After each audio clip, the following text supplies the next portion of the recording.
Hey, Mike. I'm loving the Avs shirt, dude. The Oh vibes yeah, are just rolling. All your tweets have been Avs themed. You're just keeping the party going. I love it. I I know, dude. I'm not ready. Well, first of all, Allie got me this. I just got it yesterday. I love the skyline. You can't see it when I'm sitting normally, um, but I'm not ready. That was actually how I was gonna open the show. I'm not ready for like news and like trades and thinking about like roster construction for next year. Yeah, I'm not ready for that either. I mean, I got this Stanley Cup hat. Had to go to two different Dick's Sporting Goods to find it, but that made me happy because that means that the demand is high.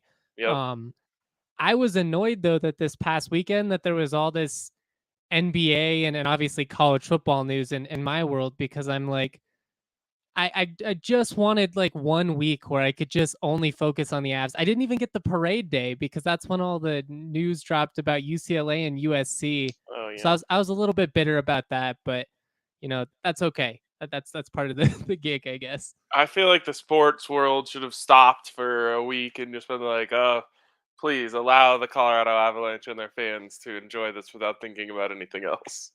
It was really selfish of them, if we're being completely honest. I mean, they couldn't let us have their moment. I get it. We're all having such a great time here. We live in such an awesome state. They're like enough. They don't get Yeah. an entire week to party to, but I I I was guess we'll live.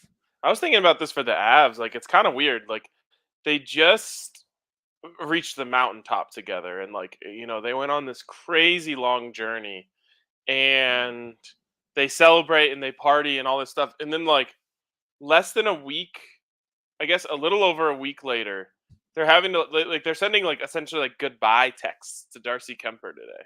Like that's got to be so weird to like like it was all about us, us, us, us, us, and now like he's not one of us. You know what I mean? That's got to be a weird feeling. I mean, there was even a little bit of that at the parade when some of them were getting interviewed, just the impending free agents like Kadri and Nichushkin and some of those guys. They get asked like, would you like to stay in Colorado? And they're all like, well, yeah, in an ideal world, I would love to stay here, but obviously I know what I'm worth. And it gets weird. It's such a short turnaround compared to some of the other sports that, if you win, you don't really get like the entire month. We're already hitting the ground running. The schedule's out. I mean, the draft is about to happen. The focus is already on next season. Yeah, it's really weird, and I realize it's different for other teams. Like teams, even the Predators, let's say, like they're ready to move on to next season. Like Yeah, they've they've been had. done for months now. Yeah, exactly. They legitimately have been done for almost 2 months, and they made the playoffs. Like it's kind of crazy how long of a road it is to a Stanley Cup. But like even football, the um, the Super Bowl is early February, and then free agency doesn't happen for a while after that. Like you get like a nice long ride with your team. But I guess this was also a later season because of the COVID break, so it makes a little more sense. Is that the flat brim one or the gray one? The hat you got? I got the gray one. Oh, nice. Yeah, I was actually just over at Sports Fan, the place that hosts our tailgate, or it has the land that we do our tailgates on, and they have a good selection over there if anyone's still searching around. Um, what was the other thing I was going to say? The weirdest one's probably college football because a lot of times you just know like the last game you win and then it's just over. Like there's not even like the song and dance of like, oh, could you potentially come back? No, like I mean, those players, you know it's coming, but that's always a funny moment when you hear them change the way they talk, like after the 12th game of the season, particularly if it's a team that doesn't make a bowl game. Like I remember when Preston Williams, he was on Those a are the only 3-9 teams I've ever CSU team, covered. and it's just like, yeah, I'm going to the NFL. Like, haven't hadn't cared about class in quite some time. So, I can't blame him. I'm not throwing shade. If I was 6'5" and a former 5-star recruit, I think I would have had my sights set on the NFL too, and not communications. Yeah, that was something I didn't know until I was in college, and right as the season ended, none of the players who were like good ever came back to class. They were just done. Sometimes they don't come to class even before that point. It's It very just kind true. of depends on the scenario. I had one person, I won't throw them under the bus, who was in my class who made it to the pros in a sport, who legitimately brought a sleeping bag and a pillow to class every day. And it was like like an auditorium style, and just went to the back row, set up shop, went back to sleep. Technically could not get in trouble, I guess, if the coaches did a classroom check. He was in class. That's all they care about, because as long as you're attending class, you can remain eligible, and I'm sure they can figure out the grades with the tutors.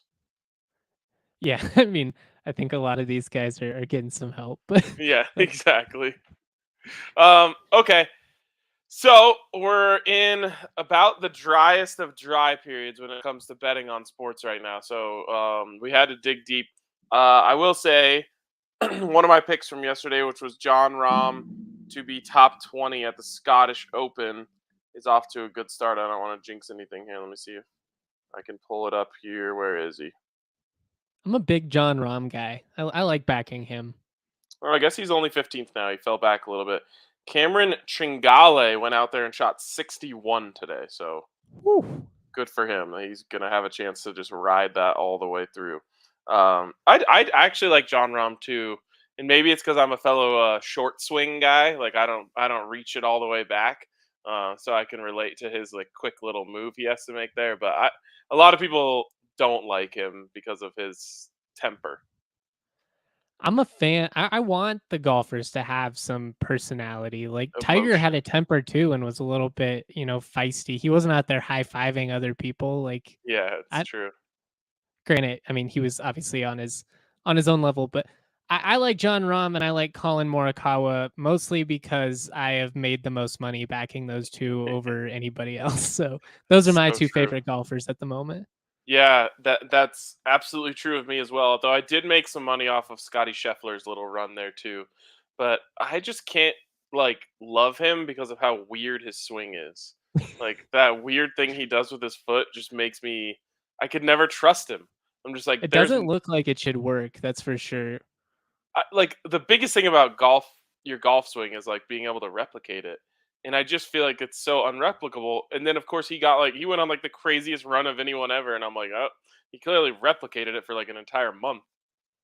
It's like the baseball hitter that has a really weird stance, and anybody else that tries to do it can't come even close. But for some reason, like the dude who's goofy up here, he Yeah. drops his hands and can still get to the fastball. And it's just like I don't know why it works, but he hits 300, so we're not going to tank with it. Yep, it's one of the old dark phrase. There's a lot of ways to skin a cat, which like I just don't know why we made that the phrase. Like there's so many different ways to. We could have said there's a lot of ways to skin a potato, but nope, we had to say a cat. You could have even been like, there's a lot of ways to like shave a sheep or something to where it doesn't sound so horrific. Yes, like that is one of the worst uh visuals you can imagine. We just made that a normal saying. Yeah, I mean, we're just accepted. There's multiple ways to skin a cat. Okay, there I are. I feel like there's just one, and it's terrible. I didn't say they were all like different levels of fun, but different ways to do. You know, Let's move on. Bad okay. visuals here. All right, you're our guest, I guess in a way here today. So let's go with your big three first. Curious to see what you dug up from the desert. All right, the Rockies, they're struggling, but they just played the Dodgers, and we know how that typically goes. Yep. Now they're taking on Arizona. Neither of these teams are very good. Um, quite honestly, I don't bet on them very often. However, I do feel like the Rockies are kind of due, and that's why if they're gonna pull off the win tonight, I like Austin Gomber to get over 3.5 strikeouts. He's gotten 4 strikeouts 7 times this year, so it's not that unrealistic at -155. Players are striking out more than ever. I just feel like odds are if Colorado's even in this game, that is going to hit. On top of that, you would think that the Rockies would get off to a nice start if that was going. So I'm going with the no run first inning at +100. I mean, when either of these teams are playing, I feel like it's kind of one of those where it's like a first inning, you get 3-2 and you get like 5 runs right off the bat, or neither team gets going and then the bullpen gives it up late. Yep. Either way, there's runs coming. It's just a matter of when. Then finally, I went with the Yankees money line. They are taking on the Red Sox in Boston. I did not take them to cover the -1.5 just because they're on the road and wonky stuff happens with the Green Monster. It's a rivalry game. big energy, all that stuff. But I mean, the Yankees just have so much firepower, so that's why I'm going with them. Did you see Chris Sale last night? Yes, he he needs to work on his emotional control, my man. Good lord, like I'm all for athletes, expressing their frustration occasionally, doing some stuff, but when you see him like ripping the picture or whatever off the It was a wall and TV. like, oh, okay, even better. So Yeah. it's just like, come on, man. There's a line, and that's over it to me. Yeah, and then his defense, I thought, made it worse. He was like, "Oh, if you want me to act like a normal person, then treat me like a normal person." Like saying like athletes don't have to act like normal people because they're like living in a fishbowl. And I'm just like, that doesn't just give you a license to be an asshole. Like, and the worst part is, if it was the Red Sox, like at their stadium at Fenway, I wouldn't feel so bad. But like It's a those minor minor league league teams, stadium. They don't have yes, the resources to replace that. Like he'll probably pay for it, or the team probably will, but I don't know. I It hope so. looks lame. Like you're a grown man. Yes. And then who was it? Was it Verlander? There was it's like the opposite of another story where like Verlander I think was down for a rehab Oh, assignment. Scherzer, and he Yes. bought everybody AirPods and like a really expensive steak dinner. Like that's the way to do it. Dude, yes, go down there and like act like be on your best behavior, like sign extra autographs, just do all that like it's one or two starts. Yeah, that was super lame. So, I don't to me like Yankees Red Sox is a lesser of two evils thing. Um but Fair. I'll lean Yankees just cuz I'm mad at Chris Sale for being an ass. I lean Yankees just because they have one of my favorite players in DJ LeMahieu, and I Mm. hate that he's not on the Rockies anymore, but I'm glad that he's on a contender. More than Trevor Story, huh?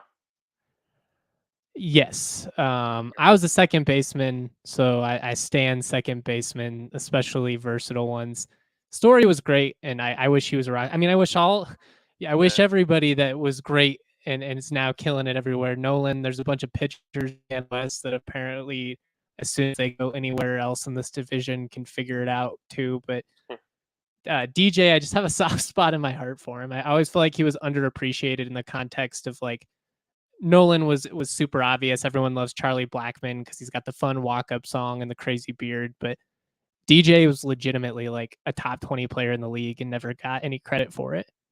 Yeah, that was crazy and they let him walk and then signed Daniel Murphy for the same price essentially that DJ got from the Yankees. And putting like all of the other context aside of why people didn't like that signing, and quite, personally, I think Murphy was an asshole, Yep. but he didn't even produce even close to LeMahieu. It made no sense. He didn't Oh, have the positional experience either. So on top of that, you were asking him to, a fish to walk on land. It was just, I don't know. I it was Second base so is bad. It was so not, Rockies. it's an art form, like you got to appreciate the little nuance of the position. When you have a really good one, he'll do a bunch of things that you don't appreciate, and that's what DJ did. But when you have a bad one, and Daniel Murphy was a bad one, it was really easy to see why you needed a better middle infielder. It was so bad. The whole Daniel Murphy experience was bad. He didn't hit like he was supposed to. He was awful fielding the position. He couldn't run the bases. It was like just a cacophony of He looked like a comedy. men's softball league guy trying to like leg out a double. It was bad, man. I will say one thing. I went down to spring training and talked to him for a little while about like the art of hitting. And just because someone was like, "You should ask him about the art of hitting," he'll talk forever. And he did, and it was actually like the way that he thought about baseball was one of the more fascinating things I've ever heard. It was just so like out there. Just everything was like about the I don't know. I don't even know how to explain it. It was like so he it was sounded like someone talking about their religion or like spirituality. Like he was so passionate about hitting. So that was cool. Anyways, did we get all three of your picks? Yeah, we're through 'em. Okay, all right, How do let's you go. feel about this Rockies game tonight? What's your gut say? Well, let's pull up my big three here. One thing that I feel like always happens out there is that they hit. Like that's like the one place in the NLS that the Rockies can go hit.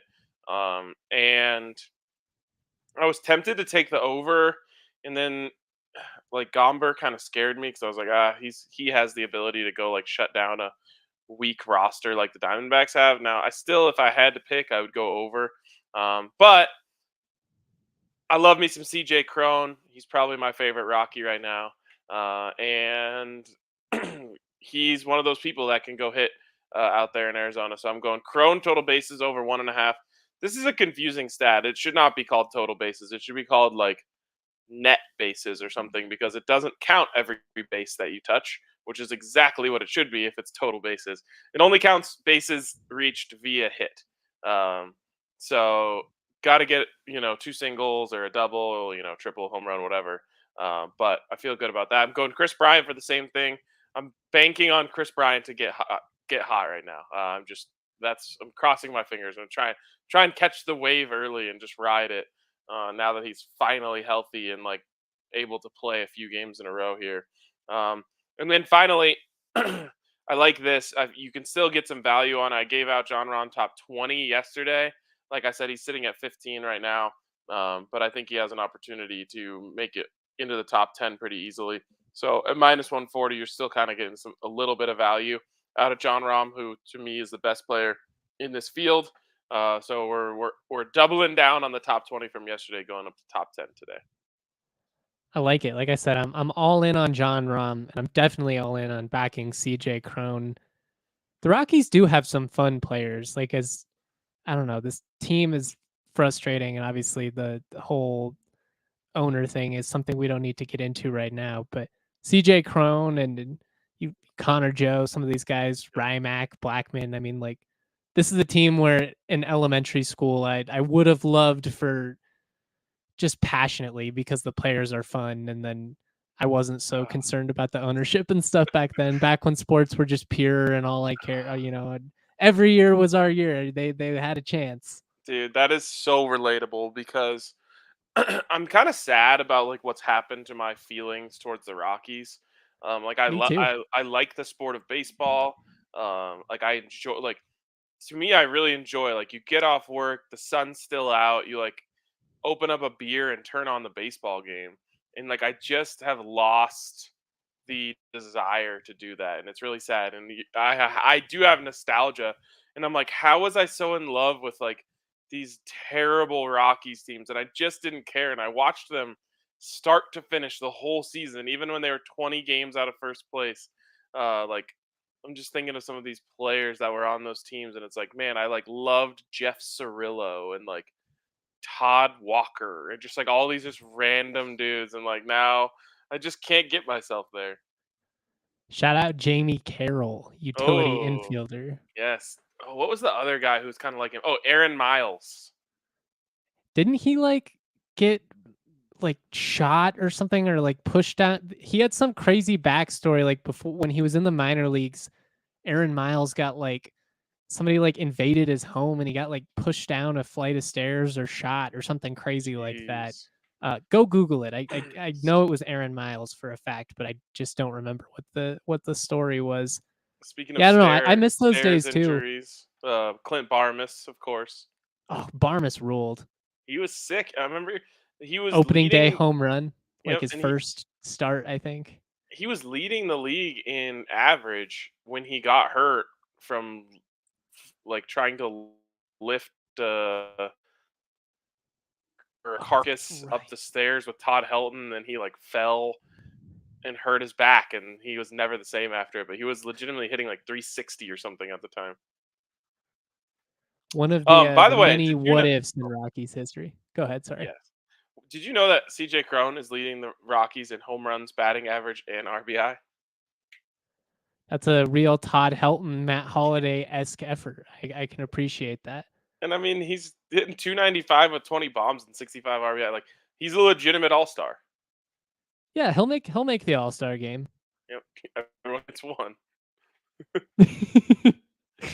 All right. If you want to get in on any of these bets, make sure you head over to DraftKings Sportsbook, America's top-rated sportsbook, where you can get a sign-up bonus up to $1,000 when you use the code DNVR at sign-up. Like I said, like we've kind of talked about, it's it's a little bit of a dry period for betting right now, unless you're um, a big baseball or golf fan. But also, like, you put it all together, baseball, golf, UFC is always good in the summer. You can still have a good time, and all you got to do is just start building up that bankroll for football season, which shockingly is getting very close. I think we're like 70 days away from that Monday night opener for the Broncos. So very close, and I guess you could take 4 days off and get back to that Thursday night football game, start the season. To me, the golden time for betting is early season football, where you can kind of use, like, they don't have a total beat on everything yet. We always notice that, like, they don't want to put any lines over 10 points in the beginning of the season, and you can just fade the hell out of just the worst teams in the league. So get in over at DraftKings Sportsbook. Get that sign up bonus up to $1,000 when you use the code DNVR. Of course, you must be 21 or older. Colorado only. Bonus comprised of first bonus, first bet match. Each of $500. Deposit bonus requires for 25x playthrough. Restrictions do apply. See DraftKings.com/sportsbook for details. And if you have a gambling problem, call 1-800-522-4700. All right. Told to have a dilemma of the day, but me nor Justin have any idea what it is. So, yeah, if you wouldn't mind revealing it to us. Building the perfect Rocks SGP. All right. That was That's manageable. predictable. If we had to guess, that's probably what we would have guessed. Um, let's jump in here. All right, so I guess let's get an idea. Like, how do you feel this game is going to play out? It's Austin Gomber on the mound versus Dallas Keuchel. I feel like that's a misleading thing, because, like, you see Dallas Keuchel's name and you're like, oh, I recognize that name. Is he good? But At one point was considered a top pitcher, or I don't know, not maybe not top 10, but one of the better pitchers in baseball. yes, and as a Diamondback, he is 0-1 with a 9 ERA right now. So don't have to uh, don't have to worry about the old Dallas Keuchel. So I think that's where you start, is like, okay, it's not an ace by any means on the mound for them. Um, Gomber, I just don't know. Like, he's like all Rockies, he's been inconsistent. He's rocking an ERA way up there too right now. It's 6.53. He's 4-7 on the year. Like, he hasn't been that you thought you had last year when he was pitching really well. I like the over is kind of where I'm going here. Over 9.5. Like I said, it always feels like the Rockies hit well down there in the desert. Um, so that's my baseline. That's where I'm starting. Yeah, I agree. I mean, I did do the no run first inning in my big three, but I do agree with the assessment that it just feels like whenever these two teams play down there, it ends up being a shootout, and neither of them have particularly strong bullpens. Neither of these starters have been very consistent, so it feels like it could break open at any point. I believe the game average is 8.5 runs in Arizona anyway, so it's not like you're expecting it to go way over the norm. So I'm all over the over there. How about this though? I kind of like your nerfy, and what boosts up these same game parlays is when you bet on things that aren't correlated. So we take the over in the game and the under in the first inning. That could really get us some good value. Yeah, that gets us right there at a plus 390, which is pretty nice. I like it. All right. Anything else you want to toss in there? I feel Um, like we've got to go something offensive, whether it's like CJ Crone, or it doesn't even necessarily have to be that dramatic. Like 1+ hit would be minus 230. If you added that, now you're at plus 525. yeah, I like that. Where is it? Player to get a hit under hits. There he is, CJ Crone. Plus 525. Man, that's like a classic Rockies parlay, I feel like. It's going over. It's going to be a slow start. CJ Crone's getting a hit, and you're And getting you don't plus even need him to 525. win the game for this to hit. Like, I know. This is I feel like this is an easy path to 525. Like, obviously, it's always scary when you have a whole SGP riding on the first inning, because it could just die right then and there. But if you get through that, like, you feel pretty good about where this is going. and that's how you get your value without, having to hit like 5 or 6 things. We don't want to be throwing in multiple pitchers, multiple players, all that stuff. So I like it. It's nice and simple. The Rockies, their bullpen could blow it, and that could still benefit you monetarily. So there's a lot of ways where we can make this game fun, despite the fact that these teams suck. Yes, exactly. And by the way, on the hunt for 69, because of course the Rockies over under was 60.5. They have fallen behind pace, but if they win tonight, they're back on pace. So it's kind of an important game. Also, this if the Rockies were to win this series, they would get out of the cellar and push the Diamondbacks down into there. We're not last. That's the Yes. goal. More than anything, though, we wanna hit that 69. I've got a couple of parlays tied up in that, including Mm. one with our Avalanche winning the Stanley Cup. So that's already out of the way. I'm counting on the Rockies, which is a horrible place to be at. If they offer me a cash out, I will absolutely take it. But let's try and keep pace. I love this parlay of the best team in Colorado and the worst team in Colorado. I rely on both of them. I felt like, especially when they got off to that hot start, I was like, "Oh, quest for 69 is going to be easy." Um, but nothing easy with Rockies. Of course, I should have known. Well, they hit the typical June swoon. They'll be terrible up until the All-Star game. Then they'll get hot again right around August, and there'll be like a 2-week stretch where they go like 10-3, get Yep. back on pace, and then September they finish like 500, and they'll end up winning like 71 games. Some random prospect will come up for the 40-man roster and hit like 330, and then we'll all get excited about them, and they'll Yeah. be in the opening day lineup next year, and they'll be terrible. Yeah, we know how it's all. And It's then all preseason will come and we'll all stop caring outside of our bets, but that's okay because it's the circle of life in sports fandom in Denver outside of the few rando years where the Rockies decide to be relevant. But we're like a decade away from that happening again. So let's just be happy that we got the Avs and the Broncos and everything else going. And Nikola Jokic. I gotta say, it is pretty torturous that we had to go from Stanley Cup hockey to the only Colorado sports on being the Rockies. Yeah, it's tough. Even tougher when your entire existence is based around a Mountain West team that looks potentially even more irrelevant. But Well, let's I'm talk trying about to that focus on the bright side. real quick. I just want your take on the whole conference realignment thing. Uh, okay. Long story short, it was inevitable. Like you see the way Oklahoma and Texas dipped. This was always happening. I think it happened much sooner than any of us expected to. Personally, I absolutely hate it because I think these super conferences pull us further away from exactly what we love about college football, and that's the rivalries, that's the tradition and the history and everything that goes along with it. Because the truth is, most of these teams never have a chance at winning a national championship anyways. We, kind of kid ourselves. There's a little bit of hope, kind of like there is in soccer, and that hope matters, I think, because it keeps everybody, intrigued. But the reality is, we care about these local matchups and beating our rivals and stuff, and we're going further and further away of that in hope of TV money.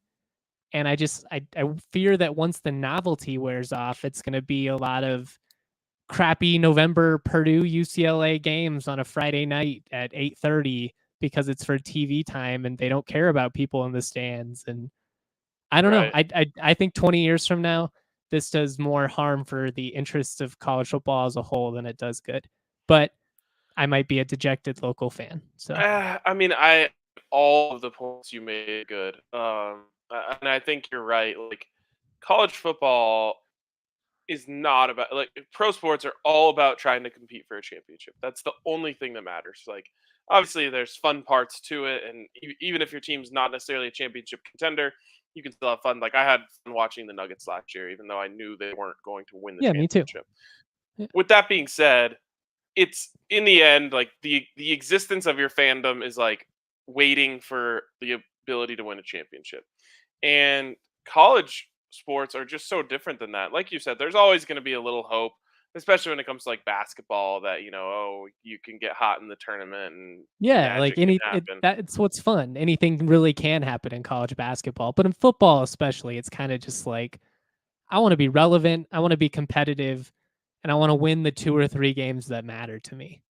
Totally, and that's what I was gonna say is like in the end in college football, like to me, what's important is like being at the stadium, like all of the stuff that goes along with that. Like for us, it's like seeing Ralphie run and tailgating and all that stuff, and like winning rivalry games, whether that's against CSU or Nebraska or any, whoever. We didn't really have one in the Pac-12, which was always a disappointment.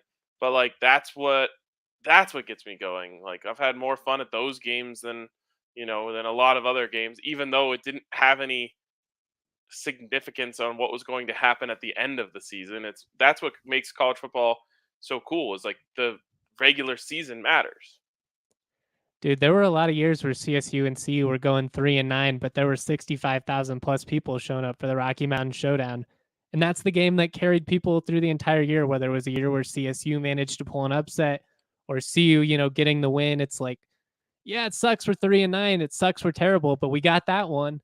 Yep. And you're going away from what draws people in. And I don't know, maybe you create new traditions. Like I said, there are positives that can come from it, but as a whole, I just think that we've really gone away from what makes college football fun in the first place, trying to like kind of replicate what the NFL is, like the AFC, NFC, and Hmm.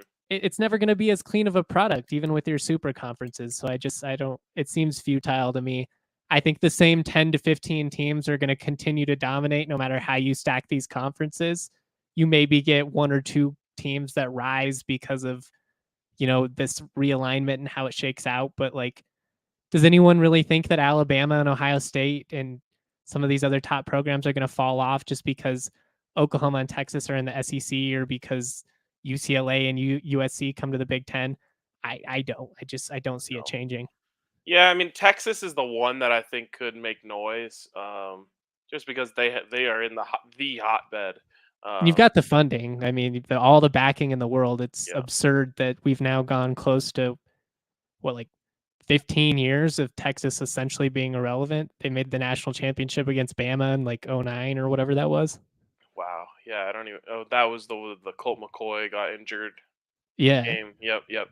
Yeah, I mean it's crazy that I mean they get Arch Manning. That'll obviously or hopefully, I just because I want Arch to be awesome. I would feel bad for him if he wasn't. Like that, hopefully makes a difference for them going into the SEC. But yeah, I think you're right. And when you said like you said Purdue, I'm thinking like Northwestern, like UCLA and Northwestern playing at 10 a.m.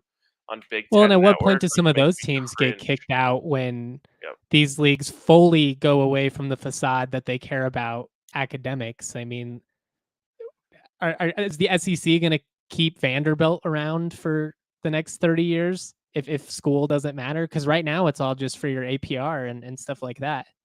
Yeah, I mean, honestly, Vanderbilt, Northwestern, and Stanford should be on the phone right now, like talking about how they can create like version of the Ivy League. That would actually be kind of fun. You'd have some like unique teams, but I don't know.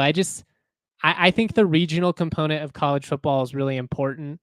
This isn't a unique point. I've heard it made a couple of times, but I also miss just there were different styles to college football back in the day. Like the Pac-12, was like you had like high scoring offenses and really good quarterbacks, and the SEC was like ground and pound, and it was shootouts in the Big 12, and it was really wacky and like the WAC in the Mountain West, where it's like kind of a hybrid of them. And I Right. don't know. I think we're trying to make everything uniform and the same, and like this an industry kind of like the NFL, and uniqueness and tradition and history and all that is what makes college football fun, at least in my opinion. Once Nick Saban realized that he had to had to air it out if he wants to recruit good quarterbacks, everything turned on its head, and obviously now he gets all the best quarterbacks and they rack up stats. But that to me, that was like the end of it because it's like, okay, well, it's going to be hard to recruit quarterbacks against you know these other teams who are just going to air it out and say like, hey, you can throw for 6,000 yards here if you want. And you can do it at like the programs that are in the top 10 and competing for championships, which Right. I don't know. That's the biggest. I think the most unfortunate thing for programs on this side of the country is just that so many of the great teams from the past have fallen off. USC is not what it once was, although things look like they're trending in the right direction. with Lincoln Riley, although we shall see. Yep. CU was once a program competing for national championships. CSU even, in the early 2000s, CSU was every year winning 9, 10 games, top 25, finishing in the top 15 in the AP poll. Like a lot of these teams that were great, they've fallen off. The interest hasn't been there as a whole. We've seen it dwindle. I don't know. You got to win. At some point, you've got to win, or it just doesn't matter. Yep. So true. All right. Well, we'll let you guys out of me and Justin's Zoom call about conference realignment here. This has been fun. Appreciate you joining us, Justin. Appreciate Yaya behind the keys. And we'll catch you tomorrow on DNVR Bets Daily.